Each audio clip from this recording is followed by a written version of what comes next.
রাত তখন 12:30। চারদিক নিস্তব্ধ। গ্রামের মাঝখানে পাথরের পুরনো রাস্তা ধরে হেঁটে যাচ্ছিলাম আমি, সাজিদ। সাংবাদিকতা করি। আজ থেকে ঠিক 7 দিন আগে এই গ্রামেই এক অদ্ভুত ঘটনা ঘটেছিল। নদীর পাড় থেকে উদ্ধার হয়েছিল এক তরুণীর লাশ। কেউ জানে না সে কে, কোথা থেকে এসেছে, কিভাবে মারা গেছে। শুধু জানা গেছে তার লাশের চোখ খোলা ছিল আর মুখে এক অদ্ভুত হাসি জমেছিল। গ্রামবাসীরা বলেছিল সেই লাশটা অভিশপ্ত, যে ওর দিকে বেশিক্ষণ তাকাবে সে নাকি আর শান্তিতে ঘুমাতে পারবে না। কেউ নাকি রাতের বেলা ওর হাঁটার শব্দও শুনেছে। আমি এসব গুজবকে পাত্তা দিই না, সত্য বের করাই আমার কাজ। তাই আজ আমি একাই চলে এলাম নদীর ধারে, যেখান থেকে লাশটা পাওয়া গিয়েছিল। পথে অন্ধকার এমন ছিল যেন আলোই জন্মায়নি কখনো। শুধু দূরের গাছের ডালপালা বাতাসে নড়ছিল, আর মাঝে মাঝে ভেসে আসছিল পেঁচার ডাক। রাস্তার দুই পাশে ধানক্ষেত, হালকা কুয়াশায় সবকিছু ছায়ামূর্তি হয়ে গেছে। আমি টর্চ জেলে সামনে এগোলাম। নদীর ধারে পৌঁছেই বাতাসটা হঠাৎ ভারী হয়ে গেল। টর্চের আলো হঠাৎ কমে গেল। মনে হলো কেউ নিঃশব্দে আমার ঠিক পিছনে দাঁড়িয়ে আছে। আমি ধীরে ধীরে ঘুরে তাকালাম। কেউ নেই, শুধু পাতার মচমচে শব্দ আর হালকা ঠান্ডা হাওয়া। সেখানে একটা ছোট কাঁচা ঘাট, মাটির সিঁড়ি নেমে গেছে নদীর জলে। স্থানীয়রা বলে এখানেই মেয়েটার লাশ পাওয়া গিয়েছিল। চোখ খোলা, মুখে অদ্ভুত হাসি, হাত পা শক্ত হয়ে যাওয়া, কিন্তু কোনো আঘাতের চিহ্ন ছিল না। আমি টর্চটা ঘাটের দিকে ফেলতেই দেখলাম পানির উপর কিছু একটা ভাসছে, হালকা সাদা কাপড়, যেন কারো শরীর। বুক ধক করে উঠল। ধীরে ধীরে সেটি ঘাটের সিঁড়ির দিকে ভেসে আসতে লাগলো। আমি টর্চটা কাছে ধরতেই কাপড়টা হালকা নড়ল, যেন কোনো অদৃশ্য হাত ওটা টানছে। আমি সাহস করে এগিয়ে গেলাম, কিন্তু ঠিক তখনই হঠাৎ আমার পিছন থেকে এক তীব্র ঠান্ডা বাতাস এসে লাগলো। মনে হলো কেউ আমার কান ঘেঁষে ফিসফিস করে বলল, ওকে জাগিও না। আমি হচককিয়ে চারপাশে তাকালাম। কেউ নেই, শুধু নদীর জলের ঢেউয়ের টুপটাপ শব্দ।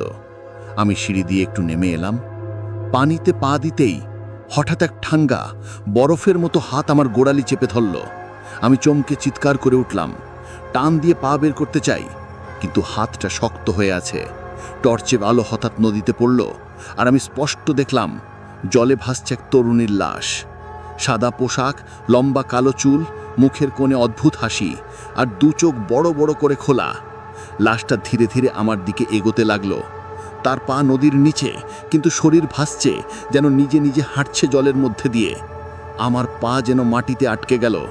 আমি কিছু বলতে পারছিলাম না, চিৎকারও বেরোচ্ছিল না। ঠিক তখনই এক তীব্র চিৎকার ভেসে এলো নদীর ওপার থেকে, পালাও! আমি ধাক্কা মেরে পিছনে দৌড়ে উঠলাম ঘাটে, কিন্তু আমার পিছনে লাশটার ভেজা পায়ের শব্দ ভেসে আসছিল, ছপ ছপ ছপ, যেন সে ধীরে ধীরে আমার পিছু নিচ্ছে।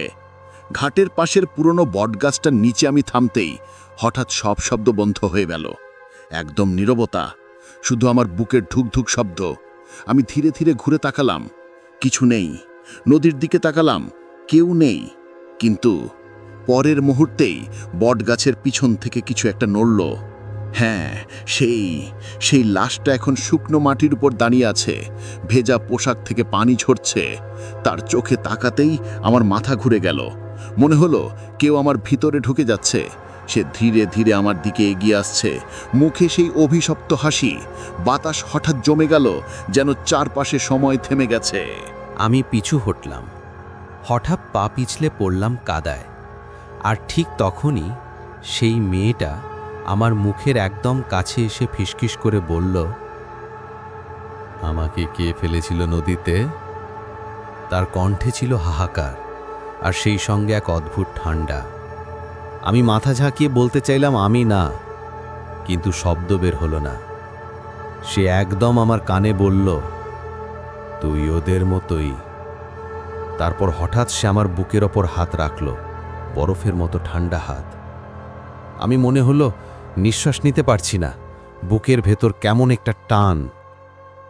চোখ খুলতেই দেখি আমি আবার নদীর ঘাটে শুয়ে আছি। সকাল হয়েছে। কয়েকজন গ্রামের মানুষ আমাকে ঘিরে আছে। কেউ বলছে, ওকে আবার ওখান থেকে পাওয়া গেল। আমি উঠে বসতে চাইলাম, কিন্তু শরীর কাঁপছে। একজন বৃদ্ধ এগিয়ে এসে বলল, তুই ওর লাশটা দেখেছিস তাই তো? আমি থরথর করে মাথা নাড়লাম।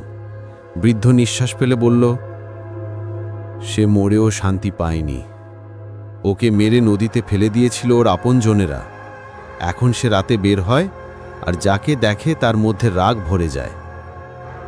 আমার বুকের ভেতরটা হঠাৎ ঠান্ডা হয়ে গেল। মনে পড়ল ওর সেই চোখ, সেই অভিশপ্ত হাসি। রাত নামলেই এখনো আমার কানে ভেসে আসে সেই একই শব্দ, ছপ ছপ ছপ। মনে হয় ঠিক ঘাটের ধারে কেউ হাঁটছে, আর আমি চোখ বন্ধ করলেই দেখি সাদা পোশাকে ভেজা চুলে এক মেয়ে মুখে সেই হাসি নিয়ে ধীরে ধীরে এগিয়ে আসছে আমার দিকে। আমি জানি ও মারা গেছে, কিন্তু আমি আরো ভালো করে জানি ও এখনো হাঁটে। একদিন হয়তো আমি আর বাঁচব না, কারণ অভিশপ্ত লাশ একবার কাউকে বেছে নিলে সে পালাতে পারে না।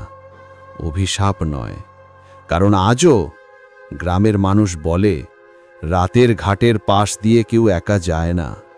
যদি কারোর ভেজা পায়ের শব্দ শুনতে পাও, তবে বুঝে নিও ও তোমাকেই খুঁজছে।